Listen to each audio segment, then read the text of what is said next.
Good morning, everybody. I'm Larry Jacobs. This is Pre-K-12 Education Talk Radio. It's August 28th. School starting 2024. Okay, we'll see what's doing in Maryland in just a minute. I've got, I hope both principals call in right now. Only James has. James Allrich is a principal in Maryland, middle school principal. We're going to talk to him. Okay, and I hope Allison Persad from New York City, who is a principal at the Young Women's Leadership School of Astoria. We're going to talk about what it's like for them to be principals this year. But more importantly, they just both decided to become National Association of Secondary School Principals board members. So they're going to take their oddballs and their brains and their thoughts and everything else and apply it nationally. Oh, Allison just called in. That's great. Okay, so we're going to get both of them here to talk about what it's like to make the move to helping to determine some national policy for schools on the NASSP board while they're still both active principals at their school. So it's going to be interesting. We're going to archive the show over at ace-ed.org like we always do, and if you go over there, you'll see everything we're doing at our Consortium for Equity in Education. I hope you do go over there and check it all out. We love it when people do that. We work hard to make that information good. We also have our rewards program going on, etc. That's at ace-ed.org. I'm Larry Jacobs, and right now we have got it spinning. There we go. We got James Allrich and Allison Persad here. I'm good. Ladies first. Good morning, Allison. It's Larry here. Good morning. Good morning, everyone. How are you today in beautiful New York? I am great. It's 93 degrees here. We have a hot summer. It's been sun and rain. Yeah. We're taking turns. Yeah. Are the kids back in school yet?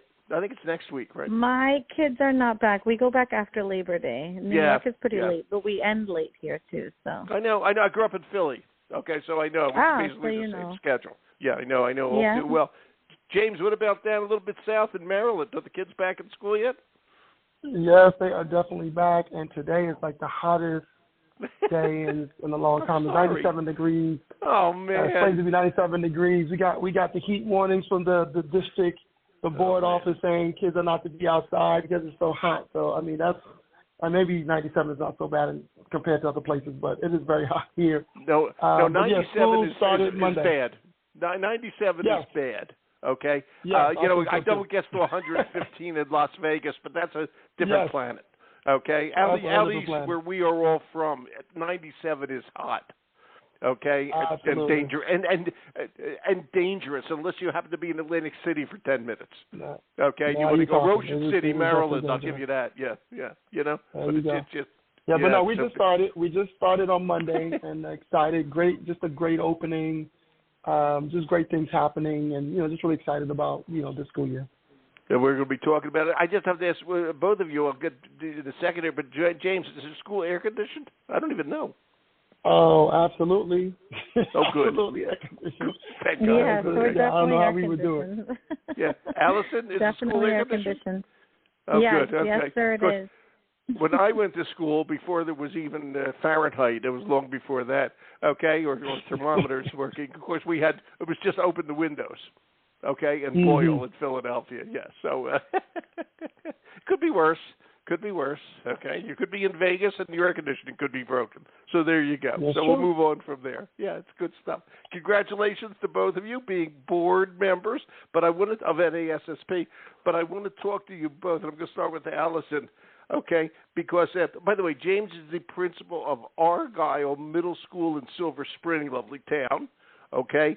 And Allison is the principal of Young Women's Leadership School of Astoria, Queens. And there are, by the way, other Young Women's Leadership Schools in New York, but this is the one in Astoria, Queens.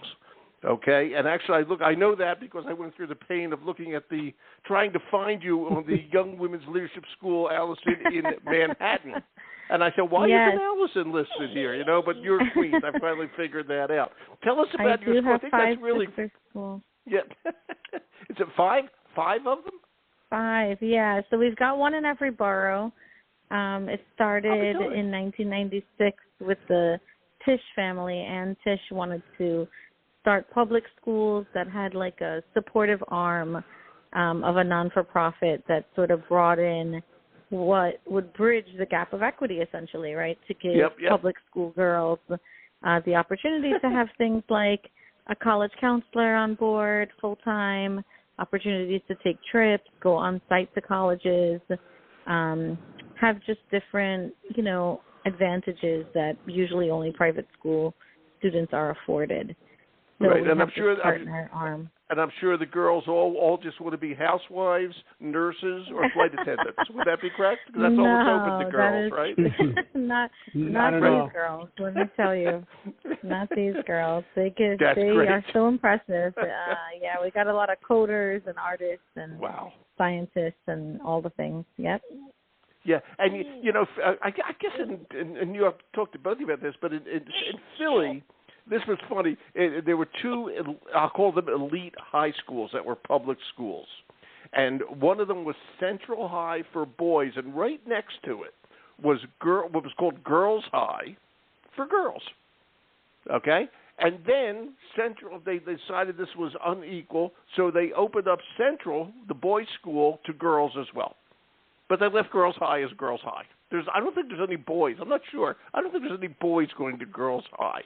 Okay? And I'm curious about something else, and this must come up. Okay? Everybody's concerned. It's wonderful what you're doing for the young ladies. I think it's great. Okay? Don't misunderstand this. Okay? But everybody's talking about how much aggravation young black males are having.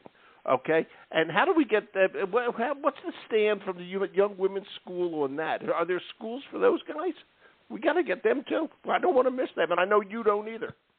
So we got to help them go. There's actually a few all boys schools as well, targeting that exact audience you're talking about in New York and around this area, and they do pretty well. Their data is not as strong as girls' schools, but that could be because girls are smarter. Girls are smarter and stronger. Other than that, they are. But to your point, there are equivalent boys' school models. Yeah, and by the way, girls are smarter. Just so you know, I want to make that point. I'm aware. I'm aware. Girls are smarter. Thank you very much. Okay. Right. How many kids go to the school? Close to 600. We're 6th to 12th grade. We're public school. We're just a stone's throw away from Manhattan. We're right over a bridge for the east side. So we have, the luxury of having access to New York City and all that it offers in its cultural and diverse platform. So we have about 63 languages spoken, and we are the melting pot. We are Queens, New York. So yes, you are. I've been there many times, and one of the things before I swing over to Allrich, when I was looking at your school today, when I was looking over there, it said a couple of people were listed as inclusion teachers. Teachers. I don't know what that is. Yeah. What is that? So inclusion is special education teachers. Oh. So it's to support our special learners. There you go. We call it an inclusion department. I like it. Okay. I couldn't figure out what it was. Thank you very much for telling me that. I appreciate it. Now I know some new lingo in there. James, brag about your school. Come on, Argyle Middle School. Tell us about it. Silver Spring. So much to say. So, Allison, it was awesome to hear your voice and to be on this call with you. So it was great that you're doing great work over there. So awesome. So we don't have an all-boys school, but we do have 63% boys, so we're majority boys. Oh, that wow. was not necessarily the intent. Yeah, at Argyle, we're what you call a whole school tech magnet. So about 20 years ago, MCPS, which is Montgomery County Public Schools here in Maryland, really wanted to address this equity issue. The area in which the school is based in is kind of Silver Spring area. We're looking at schools with some really low academics and then really, really high poverty rates. And then we also saw that there was some challenges around just the racial breakdown. So they decided about 20 years ago to go this route where they took 3 middle schools in this area and made them what we call whole school tech magnets. Whole school magnets. Wow. Nice. So we're a tech magnet. Another school down the street is an arts magnet. Another school down the street is a science magnet. Perfect. Now, what makes this really different is that kids do not test to come here. They actually choose to come here. So about 8 different elementary schools get to choose between the 3 magnet middle schools. I love that. And the idea around it is that we would have kids coming here because they're into a very specific exactly, because they're there because area. they want to be there. They want to be there. Now, so that's one piece of it. And the other piece of it is that we get about 100 students who are outside of the kind of Silver Spring area, but who are still within Montgomery County. So I'm actually originally from New Jersey, and in New Jersey, every city has their own Board of Ed. That's Whereas right. down here, same with Philly, yeah. We call you guys are countywide. Right? You have countywide. Yes, schools. we're countywide, which is a whole different animal.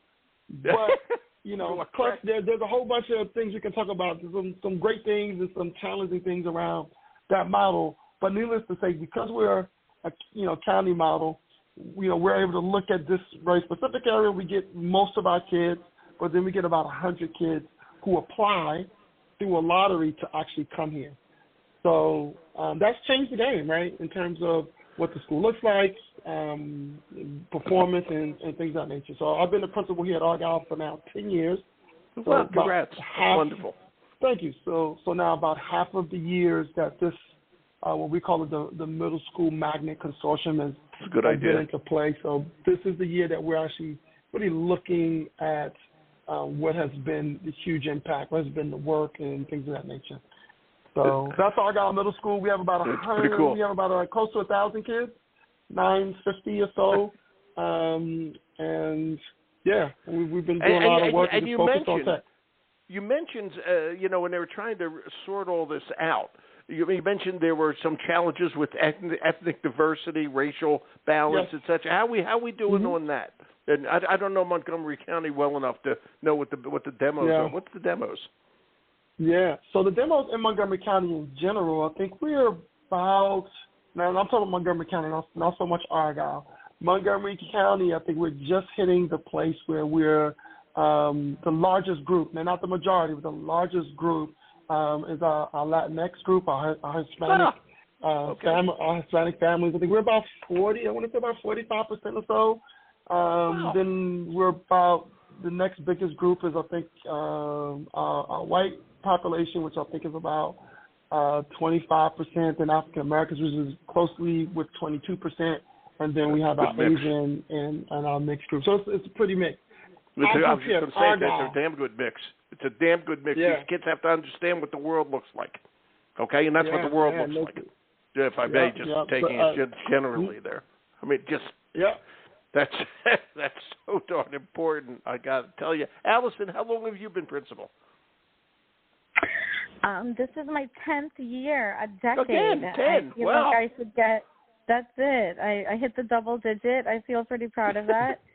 I remember starting thinking, am I even going to get to years? Congratulations in your bar mitzvah, whatever's coming up. Thank you. You're welcome. That's fantastic. I remember those early years thinking, am I even going to get to year 2? And here I am. Here you are in year 10. And I got to tell you something. That what you're doing, both of you 10 years in as principals of your schools, that really matters. That's what school management is about. It really matters when that school leader leaves every 3 years, and that happens a lot with superintendents. It's getting better. Absolutely. But when there's got to be some consistency, and I congratulate you both on that. That's really fantastic. Okay, for both of you, and both of you kind of touched on what we love talking about here, which is equity and access to good education. Okay, where every kid gets the education they want. I mean, that's what it's all about. The education they need, the education they want. That's what equity is in my point of view. Okay, and I know they believe in that very strongly at NASSP. I know that. Okay, but now I'm going to ask you this. This is you both. You're now on the board. Okay, of NASSP. Okay, congratulations. Okay, remember what they said in the Army: never volunteer for anything. Remember that. Okay, so, no, I'm only kidding. Okay, I'm only kidding you. This is much better than the Army. But what do you? I'm going to ask it in a funny way. Okay, and I'll ask Allison first. Allison, what do you want to bring to the party for NASSP? You got this great background. What next? Where's it go next? As you carry it to a more national policy level, and that's what's doing. I want to really think about how we can change the public view of education to draw and really attract quality teachers. The backbone of education is teachers. I believe in teachers. I support teachers. Sure. And right now we have a national concern and conflict over the value of education and the value of teaching and the profession on its own. And I really want to think about how we can change the way this profession is viewed with respect, recognition, and NASSP is aligned to promoting excellence. Yeah. And we want to show people that education is about excellence and it deserves to be lauded in that way. And I was kidding before when I said what the young ladies you work with want to do. You want to be a flight attendant or a nurse. Oh, of course. But I accidentally left out teacher of all the dumb things I've ever done. Okay, and when I was a kid, which is 47 million years ago, okay, that's what women did. Okay, they became teachers, nurses, or flight attendants. Okay, and period, end of discussion. I hate to say, and a few went into the professions, but not enough. Okay, as you talk, and I just want to focus on this, Allison. One of the things that always happens in the schools, we have career day, and they ask every single profession in the world to come in and talk to the kids.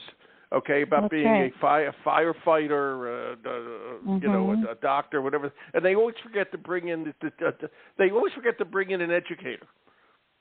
Okay, and one of the things that we have to do is promote the profession to the kids that we teach. We are teaching the kids, and you were mentioning this a few minutes ago, James. They're tech kids, and they all want to be in technology or doctors. But we gotta, and if we love this profession, we don't want to have kids do something they don't want to do. But we gotta kind of encourage people to look at teaching as a profession. And I'm curious, as I mentioned, and I'm going to stay with Allison for a second. Allison, what do you think? Is there going to be a teacher booth at the career fair? And you know what I'm saying here. How do we get the kids to understand the depression that we do for them every day is a damn good one? We got to build teachers from there. Jerry Maguire said it best. You got to show me the money. I've got a very tech-forward school. And she's a New York teacher. She knows unions, James.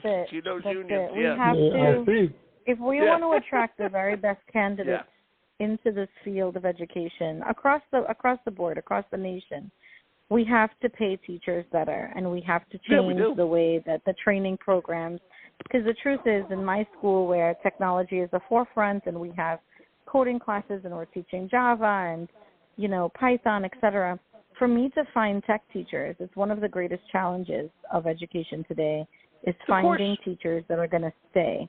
So the moment I find somebody or I train someone, they end up leaving for private sector and going into the tech field because they can work from home and double their salary.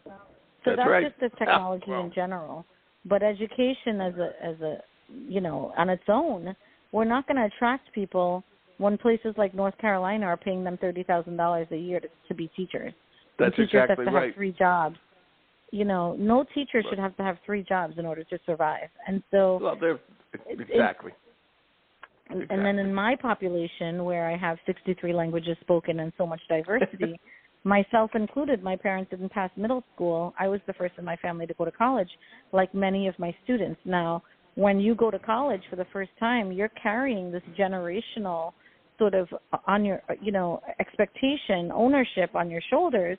You're going to go into the profession that's going to make not just you the most money, but your entire family, because you're carrying all of them with you. And a lot of them are not selecting teaching as a profession because it's one of the lowest paid, and they want to help their entire family, and they can't do that with teaching. I speak to a lot of them. They're like, I can't be a teacher. Miss, I can't go into that. I need to make more money for my family. Because it's not just their family here. Sometimes it's family in other countries. Good They're point. sending money Excellent. back to them. Yes. So it's a complex, socioeconomic issue that really comes down to show me the money, and we'll start seeing the field attracting much higher qualified candidates. I hope, and I wish know. that's true. And that are you fully staffed for this year? Unfortunately, no. I still have 3 vacancies, and interestingly enough, they're in special education. Special education teachers. The inclusion teachers and inclusion, that's where it is everywhere across the board. Yeah. That's right, because the needs of students. Yeah, when I started 10 years ago, my inclusion student population from then to now has more than tripled. Yeah, in terms of the needs. It's nationwide. It's unbelievable. Yeah, and it's just we don't unbelievable. have We don't have the workforce to support them. No. Well, I don't know how you guys do it, but you're all going to heaven. James, what do you? I'm telling you, it's unbelievable. You've been there 10 years, getting ulcers doing all this. Okay, I assume you still have all your hair, James. Is that correct? You still have all your hair? Is it still brown or black or whatever? I have lots of hair, but my getting the grays on the chin right now. We'll see what happens up top. But right now, coming in right there. But funny enough, we are also short 2 people in our special ed department. One is a paraeducator, and we're also a special ed teacher. Strangely enough, if you were to ask me this question when we fully staffed 3 weeks ago, the answer was yes. And right before school started, a teacher reached out and said, hey, I got to move. I got to have a different family commitment, or I think a parent or somebody they have to go take care of. And these things happen. We get it. And we've been struggling for the last 2 weeks looking for a special ed teacher and not as well as a special ed para. So this is a real issue. The other challenge that I've seen, particularly in this kind of special ed area, is just what is expected of special ed teachers. I know in our building and in our district, they teach or they co-teach, if you will, 5 classes, and they have the case manager. They have a group of students that they they're part of their case load that they have to manage or what have you. And there's not necessarily a separate set of time to do that. They do have a planning period, yes, but being a co-teacher, we want you to plan with your the other teacher in the classroom. Right.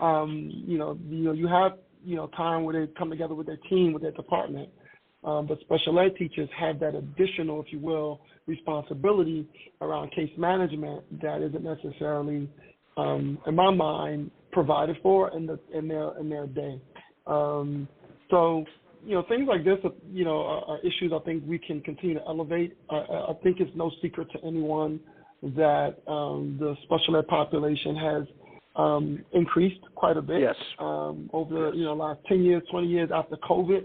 I haven't looked at the numbers directly, but we started to feel not just the special ed piece in terms of academics, but also the social and emotional piece has been quite the increase in the amount of energy and structures we have to now put in place to really make sure our students can access the instructional program by making sure all these other supports or needs in their life are satisfied is huge, and things have changed quite a bit. One of the things that we do here at Argyle is we have what we call a Be-Well room, and it's something that we connect with our restorative practices, and that room is really set up really to support our students around the social emotional needs, but our staff use that room as well, right? Yeah. Just to get a break to. Just go in there and where it's quiet and you can meditate and relax and think. Yes. Yeah. Got a little waterfall going in there. Lights a little bit lower. It's a space that we use to support students and staff all around, on the social emotional work. And so you bring up the same thing, okay? I'm going to bring it up this way. You're going on the board, or you are on the board of NASSP, National Association of Secondary School Principals. Okay? Yep. What you both said, and James, I'm staying with you here, what you both said are the laments and challenges of principals across the country, basically. Okay? And then you can add into that, although you guys didn't mention, I don't think you're having it, but a lot of them are having challenges with just the great divide in America. Okay, just the political divide, and all that sort of stuff, and that's all over the country. There's a lot of aggravation to the job. Let me put it that way. Okay, and there's a lot to do. All right, and you all know this, and strong leaders are really important. So, James, when you go to the national board, okay, I'm going to ask you the same basic. What do you expect to do? How do you expect to help make things better? Obviously, it's not all in your hands, but what are you going to do? What's your thought? First of all, I think just the way that NASSP is structured, where you actually have the people who are actually doing the work every day is actually on the board, is very critical, right? And what you have is an opportunity to really elevate this work that we see that may be different in different places, but what we're realizing and clearly seeing is that solutions out there do exist. One of the big concerns that are coming up right now is around attendance. Well, those are some of the topics that are coming up in some of the networks that happen in NASSP, and that gives principals an opportunity to listen to and talk with other principals to actually talk through what are some of the things that you're doing over in California, in New York, in the Midwest, so that way folks have an opportunity to network and to exchange ideas. That's one avenue. Then the other avenue is about how do we continue to be the ones who are telling our own story, because we're living it every day, right? When we are dealing with media or press that is perceiving that schools are a particular way based on what they see from the outside, you actually need a voice that's coming from the inside. So being on the NASSP board is going to give me an opportunity to elevate that voice through the structures that NASSP already has, right? Whether or not that is through their networks or, through their meetings that they're having, in D.C. and being here in Maryland, D.C. is kind of a stone throw away. So districts like ours oftentimes are looked at quite a bit around what's happening, what's working, what's not working. Several people who work on Capitol Hill live in Montgomery County. So that also provides kind of a backdoor, if you will, to some level of influence around this work and what it should look like and the value of education and things of that nature. Like New York, we also struggle with teacher pay, but we are one of the highest paid districts in Maryland. So that's great.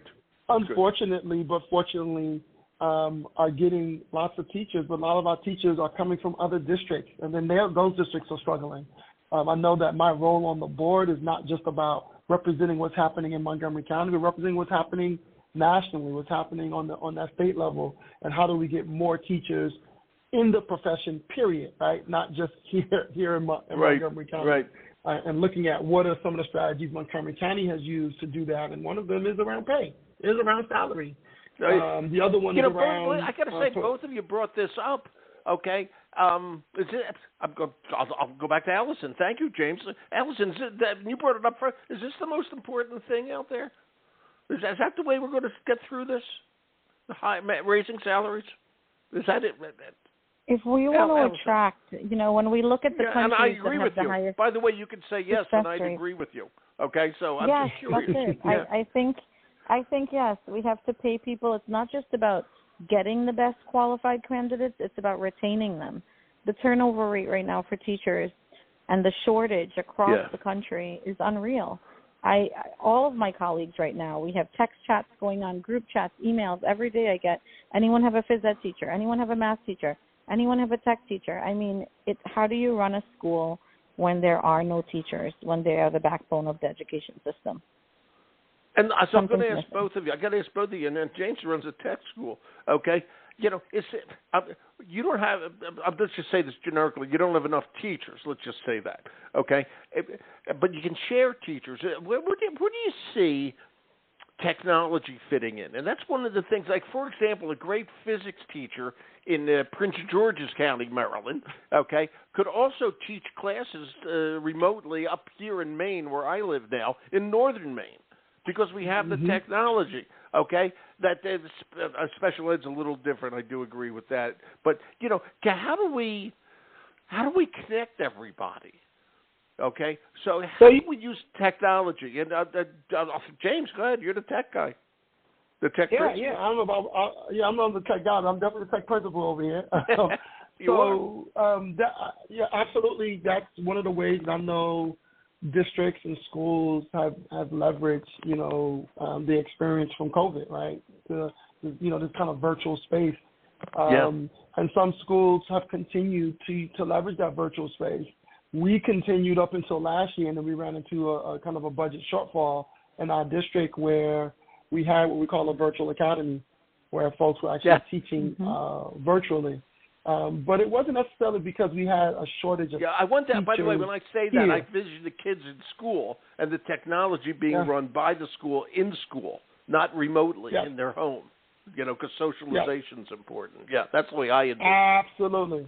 Okay, great. So I'm glad you clarified that because yes, that is one of the ways that we ourselves do not use that model in terms of virtual teachers.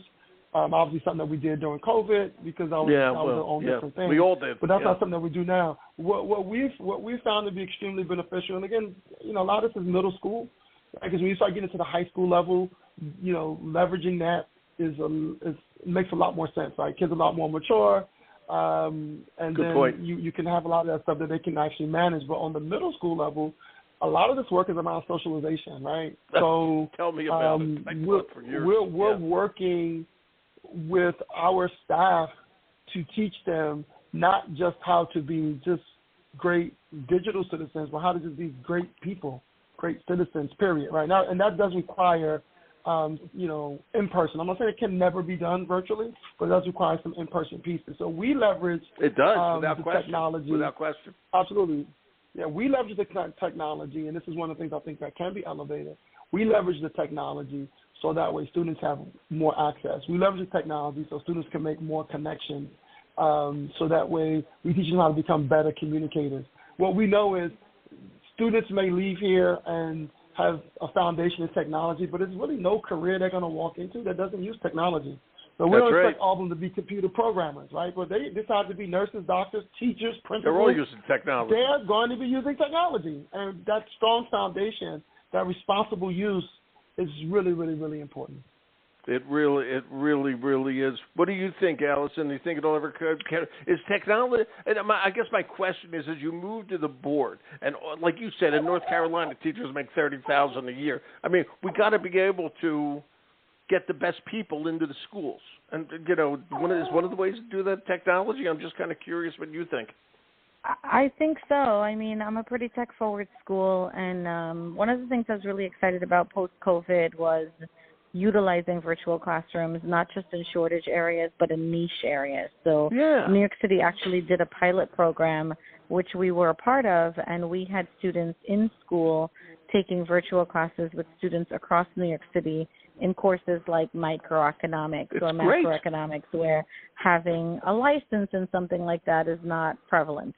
And so the students had opportunities, and more of that should continue. We also used it to our advantage in areas like Spanish, where that's another area, by the way, shortage. Spanish teachers. We need more Spanish teachers. Spanish teachers? That's the first time I've heard that one. Oh, wow. Yeah, there are not enough language teachers in New York City anyway. Wow. Probably everywhere. So, I haven't followed similarly, that. Wow. And I think it goes back to my original point about first-generation Spanish students not majoring in education because they want to go into fields that are going to be more, financially stronger or attractive to them. And so, we use the virtual classrooms also for Spanish courses, and that was a result of teacher shortage. So I think it can combat two areas, it can work. Shortage and niche. Yeah, it can work. And it can work. And it has to. It definitely can work. It has to, because it's getting to the point where we don't have a choice. Okay, and that's why I would just take this full circle. That's why bringing new people into the profession, and I have to say this: not only bringing new people in, but these people have different eyes. These are 21st century people. Okay, and I know you guys are too. Please don't misunderstand that. But these are kids who grew up with all this stuff. Okay, and they bring different eyes to it. Okay, and we have to realize that just like everything is changing, the practice of medicine has changed tremendously. Okay, teaching and the traditional system of education, which is a sad, hard thing to say and a sad thing to say, needs to change as well. Okay, 100%.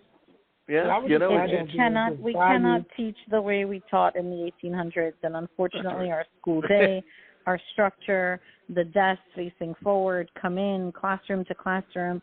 I really was very excited post-pandemic, thinking that the nation as a whole was going to begin to pivot with sort of newly designed ways that we can structure schools. And unfortunately, like so many sectors, we said, oh yeah, if anybody has new ideas, let's come up with new ways schools themselves can be restructured. And that lasted 5 minutes, and everybody went back to the traditional model. There you go. And that's pretty disappointing. So I'm hoping my work on the board can also be to begin conversations and leverage influence around how can we restructure education so we can, like, to your point, get ahead to the 22nd century. We got to get ahead. We can't keep trying to catch up because we'll never catch up. Right. We got to get ahead. Correct. Both of you are going to have a great year. Okay, you in your air conditioning. I'm my dad in your air conditioning. Looking forward to it for sure. Okay, it's going to be great. Yes, How often does the board meet? How often do you have to do anything or go anything, James? Is it once a month? Once a week? Yeah, so I think definitely not once a week. It's about once a month. I think we do like some serious meetings, like in person, like once a quarter or something like that. So we'll and then we're going to be part of, I think, subcommittees. Yeah. Yes, cool. Subcommittees are doing some work and things of that nature. So, yeah. Well, at NASSP, my friend Adam over there is a very wealthy man. Make sure he buys you a martini for your hard work. I will hold him to it. I will hold him absolutely. to it. Okay, and the good stuff, not the bar brand, the good stuff. Not the bar brand, the good stuff. Top shelf. Got you. Okay, top shelf. Okay, both of you have a great school year. You're wonderful. And again, 10 years, both of you, principal, the same school. I think it's just great. Congratulations. Thank you so much. Have a fun year and a fun Labor Day. Thank you, Larry. Okay, thank you. Larry, have a great one. James, stay cool in this hot weather. Hey, thank you, Allison. I appreciate it. Thank you both. Stay safe. Okay, bye-bye. Bye, guys. Wow, are they terrific? That's Allison Persad of the Young Women's Leadership School. I believe she said there's one per borough. This one's in Astoria, Queens, New York. It's the Queens School. Okay, good stuff. All right. At Argyle Middle School, which is a tech magnet school in Silver Spring, Maryland, that's James Allrich. Okay, and they are wonderful. They're going to be going to the NASSP.org. I got linked here. Board of Directors. We're going to archive the show over at ace-ed.org. Happy school year. Talk to you again next week. Bye-bye.